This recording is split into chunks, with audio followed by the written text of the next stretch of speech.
All right, so we're going to kind of take a little diversion here, not a diversion entirely, but this is a project that I was contacted by. I don't even remember who they were at this point. This is 2011. It was for a story that someone wrote that I had agreed to do several pages. I agreed to do this, but then in the end it kind of fell through. So I guess something called Clockwork. I don't even remember the details of it. But this is probably my most real world type of artwork, because like this here is actually a burner. Is that a burner or an engine on a jet?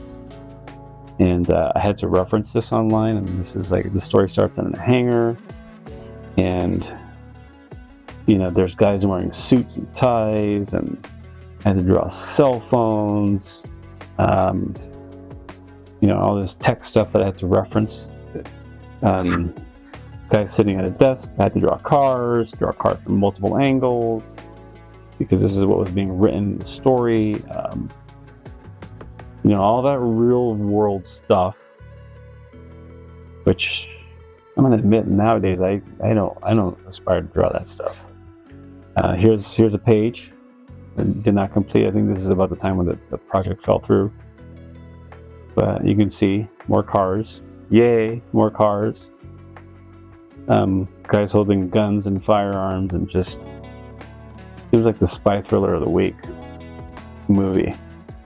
But this is important because for one of the first times, I think this may have been the very first time, I actually thumbnailed out an entire comic book story. You see right here, Clockwork #1. That's the title. Thumbnails. I did this back on 5/14/2011. And this was an important takeaway. This was an important part of my learning process, because prior to this, all the pages I drew before, all those comic book pages, I'd never thumbnailed anything out. Never. So if you don't know, thumbnails are smaller drawings of the pages that you intend to enlarge. But in essence, it allows you, the artist, to visualize the story in a shorthand format that allows you to kind of set up camera angles. Maybe not even camera angles, but pacing. But I remember drawing this in about 1 or 2 days, and I was kind of blown away that I drew 22 thumbnails in like 2 days. It's essentially an entire comic book right here. Every part of the plot, I've thumbnailed it out. So while this project never took off, I realized that thumbnails are an important part of the comic book making process. And I think more than anyone else, kind of going back to the painting I talked about earlier, Alex Ross is like a monster when it comes to doing thumbnails. The guy will draw and sketch out these thumbnails that pretty much look like grayscale versions of his finished paintings. And I just thought, like, wow, that's why his stuff looks so good. Like he pre-plans it on such a small scale, and this is just like 20-pound bond paper, 1117, and I created this template. And so this taught me that the importance of using thumbnails to create my stories. And so where this is going to lead us into is some artwork. Let's see, this is 2011. Let's go to 2000 and what have we got here? So we have what is like my first real comic book endeavor with a character that I created. I guess I'm off camera, I shouldn't do that. Called Axe the Slayer. And this is a lot of that artwork here. I'm gonna try and segment it out, because I think I've got other stuff in here. Is this all Axe the Slayer? No, this is all Axe the Slayer. So Axe the Slayer came about when I was wanting to, again, create my own characters, create my own worlds, and just, again, the intent though was to create an actual print comic for this. And with this series, actually this is something else that got mixed into the shuffle there. shuffled into the mix there. This was with the intent of printing a comic book. I wanted to build a website, and I wanted to sell my comic book. So at this point, this series kind of, I guess, when did this series start? Looks like 2010, 2009 maybe. So I was learning how to build my own website at the time, getting introduced to, what was it? I'm not sure what it was. Was it Dreamweaver or Adobe, Business Catalyst and stuff like that? I think I was using Adobe Muse. I now build websites with WordPress. That's what I'm doing now. But this artwork here is all one of the very first efforts, the very first effort for me to create something that I could self-publish. Because at the time, we had a company online that would do print on demand called Comic Express.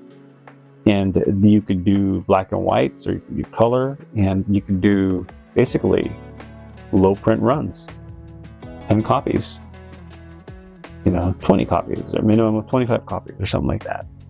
And so this series, again, trying to level up, I really enjoyed the artwork I did here. Again, going with kind of fantasy, kind of this barbarian character.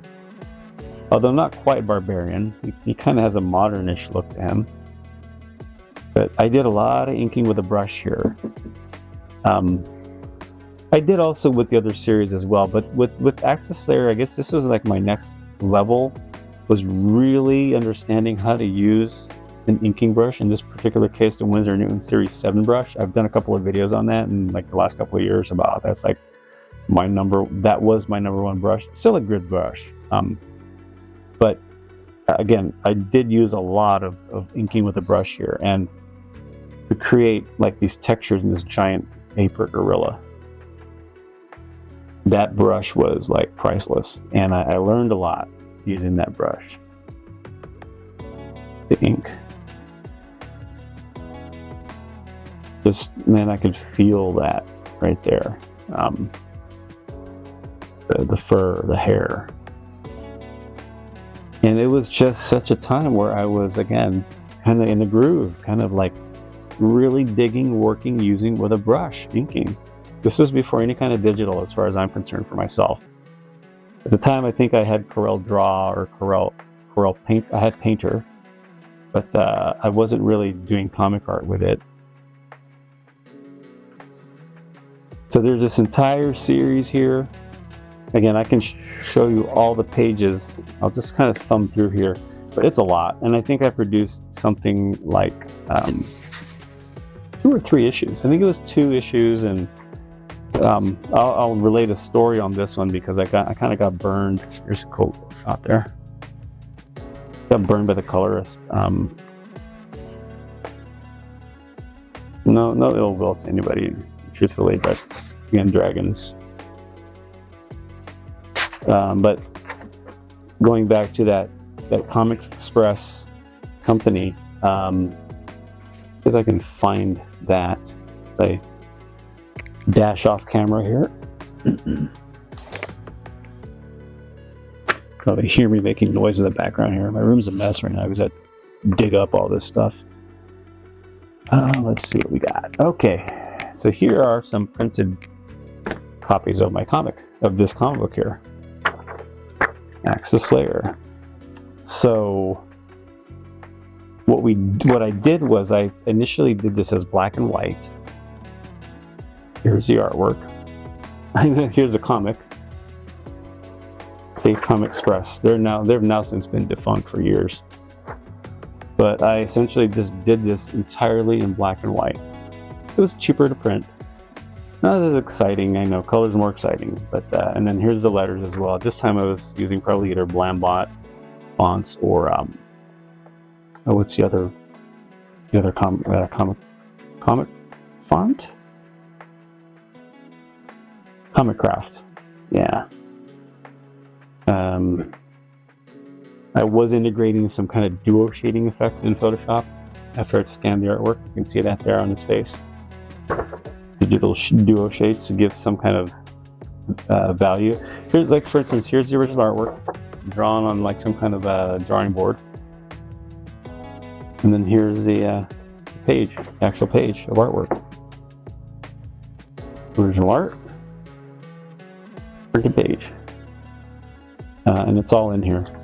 What I wanted to show as well is, because I did like to paint, still like to paint, but I don't do it as much anymore. I do it digitally these days. Don't worry, I'm off camera. I had something I wanted to show. I think it's right here. Hopefully it's here. No, it's not. I'm trying to find the painted artwork for this stuff. Oh, here we go.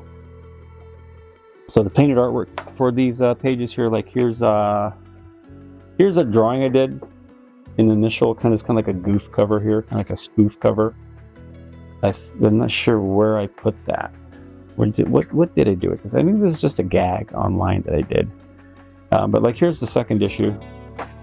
Here's the original comic, original illustration board painted.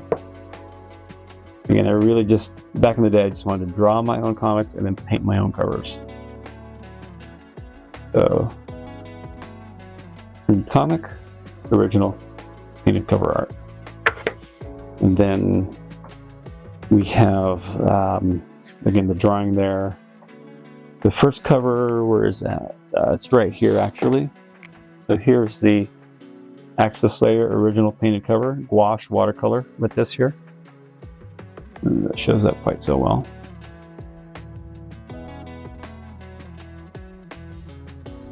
And here's the printed comic.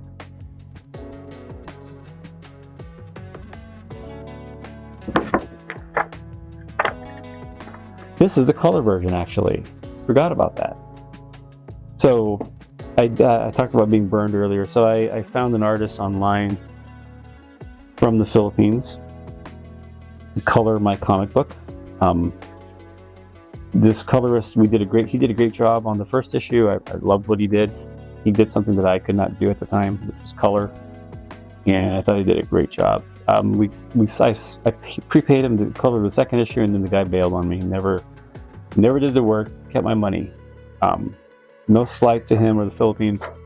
Hell, I'm half Filipino, so nothing at all to do with anything like that. But just, the guy just, was like, I think it was $200 or something. So here's black and white color version. So yeah, I even did like a variant cover. I'm hoping that's what this is here. Oh, it's right here. Here's a variant cover. Same issue. However, here's the original painting. This was like, I think, oil done on canvas. See that? Roll it up. Canvas. And that was my variant cover. And I even did something where on the backs of some of these comics, I drew sketches on the back. And this is kind of like a double piece here, but still the first issue.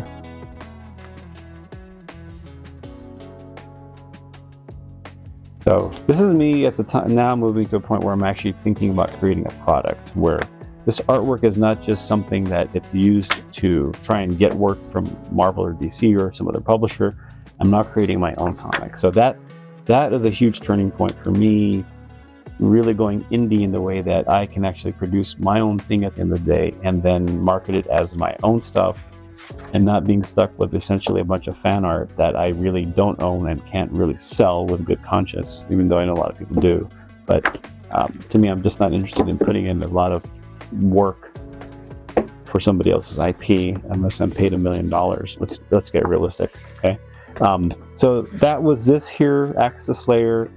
I think I did 2.5 issues. Again, work, life just, it's not completed. Will I ever get back to this character? I don't know. He might show up in my Realm of Theory universe. Who knows? That's the kind of stuff I like doing. After Axis Slayer, I then did my Asreeth Lion Warrior series, and you remember I mentioned that I was building my own website for my art. I now was thinking about doing an online web comic, and so this was before the webtoons and the scrolling. This was before cell phones. You could scroll on your phone and look at comics like that. Back then, these were like comic strips, like actual comic pages that you published on websites, and then people would go read the page on the comic. There was no responsive website design at the time, so you would just pull up a page and look at it static and see the artwork. And so in a lot of ways, it's just kind of like your website was like your newspaper publication that you would upload new pages to, or your blog, or your blog spot, or whatever. So this character here, Asreeth Lion Warrior, was born of actually wanting to get away from drawing people and do these kind of like anamorphic, like kind of humanistic, but like animal.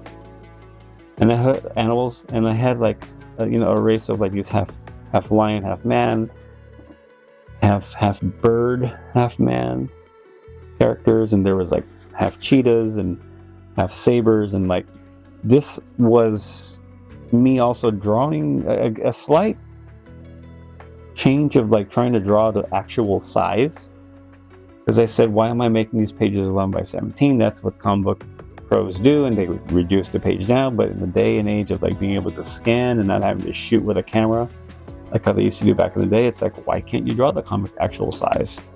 Would that save time, So all of this was actually drawn, their artboards was actually drawn actual size, meaning this was the size that I intended to print these at, more or less, probably within like 5% scale. So that's what this Asreeth Lion Warrior character is.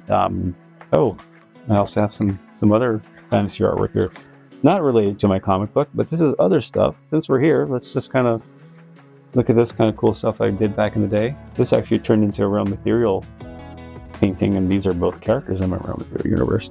But yeah, heavily into fantasy and dragons and slayers and stuff like that. What I wanted to show you was the ultimate.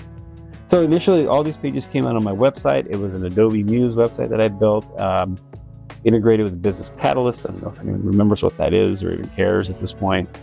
It's moot by now, but this was essentially my first webcomic, and I would upload the pages in color onto my website as I completed them. And then ultimately, I was able to produce a printed comic, more of a trade paperback, kind of a slim back, I call it, of the story. So I created one whole series here, one book, and let's see if we can compare. The pages are all mixed right now. I remember this printed weird, like one side printed really faded, and you can see there's a lot more of a richer black here. But essentially, here's the artwork for that page. You can see that. There's a page. Maybe we can find a better page with more contrast on it. Let's see. That's a cool page there. Not sure where that is here. The whole mix. Let that one print with good contrast.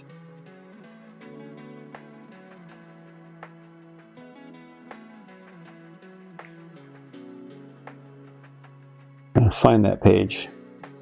There's a pretty dramatic page. It's the lion's roar.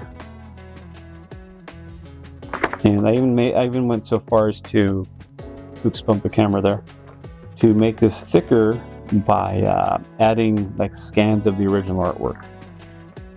See that there? Kind of like a bonus, You can see the original scanned artwork. Pencils, blue lines, inks.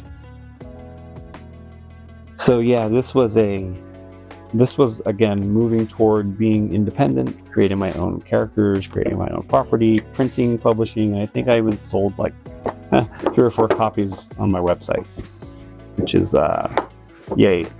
Okay, don't quit your day job. So yeah, this is kind of where this is 2015. And from the looks of it, I went as far as to probably have about 3 issues worth.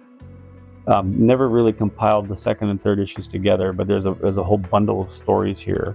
Asreeth actually did end up coming back. I utilized him in my quick diversion here. We're going to sidestep as I run back here away from the camera to bring Asreeth back, and he came back as a character that I'm not, well, actually we did use him in the story. I did use him in the story, but he essentially did come back. This is my Real Material art book, by the way.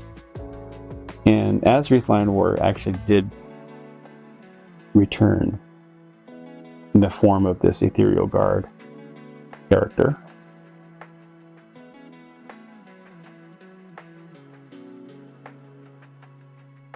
So he is one of my main characters in my art book here.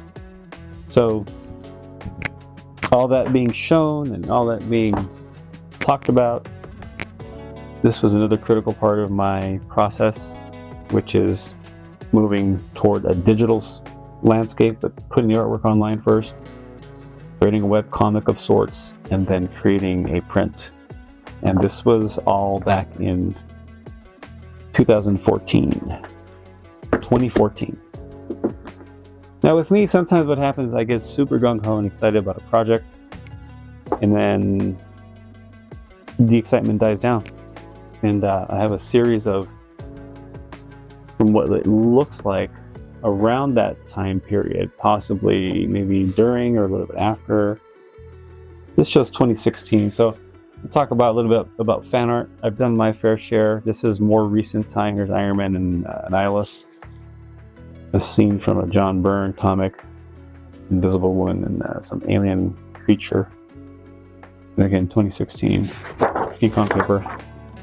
More Fantastic Four. I think I was bin diving and found a bunch of old, Negative Zone Fantastic Four, John Byrne comics, and was just doing these kind of like almost tributes to the comic that I found these scenes in, creating my own scenes. There's a Ulick Destroyer in the background. Space Ghost with a Star Destroyer. That's like double fan art. Black Bolt. Fan art. Something here I never finished. I was drawing this, I think, off of the this is on my Strathmore board. This is Dr. Octopus, the Alfred Molina version from Spider-Man 2, Tobey Maguire. I was drawing it from the CD case, I think, and there was this offer for like something in like, or maybe it was the back of the CD case or the inside. Just drawing it, sketching it. More fan art, just a sample. Black Bolt. Hell Queen, or Hela. My version of Hela. Not my version, it's actually like the John Buscema version in the comics that you see. This was after the second Thor movie. The third Thor movie, I think, where the hammer shatters, right? Ragnarok, I think is what that is. And then here's Drax. Yeah, this is the original Drax from Guardians of the Galaxy. Actually, they looked like that before we got the Dave Bautista James Gunn version. So there's some fan art, and this is again 2014 right here. 2014, 2016, just doing, kind of going back to just not doing comic book sequential, but just fan arting it for the hell of it. So Superman and Brainiac, and it looks like we have Animal Man here. The DC Comics New 52, I think, is what this was from. Just, having fun with those two pieces. So this is something here. So I did this for some publisher online that contacted me. I think it was called Black Ship Books, and it was for an anthology of these like horror stories. But the cool thing was they were just one-page submissions, I guess. So the story was written, and all it was just simple dialogue and a description. And I had I wasn't paid for this, but I was able to do it, illustrate it however I saw fit based on the plot or script. But I did something different with this one. I drew it on two 11x17 pieces of drawing paper. Yeah, some kind of probably Strathmore board or something, Strathmore paper. And, drew it up, inked it, got approval, I think, on the initial drawing. But I wanted to do something different. And I wanted to not just submit black and white line art. And so I did something different, I went ahead and thought, what can I do? I didn't want to color digitally, so I did something vastly different. I think I've only ever done this. I think this is the only time. It's like basically printed out the original artwork, scanned it in, and then printed it out on a slightly smaller scale and painted it with like wash or ink, and then brought it back into the scanned artwork and then like multiplied it underneath so that all the tones you see here provided the final composite grayscale artwork that eventually got posted on their website. But that website is no longer around, and this was a fun project. But yeah, it's part of this era of me kind of getting back into comics. But yeah, so there you have it.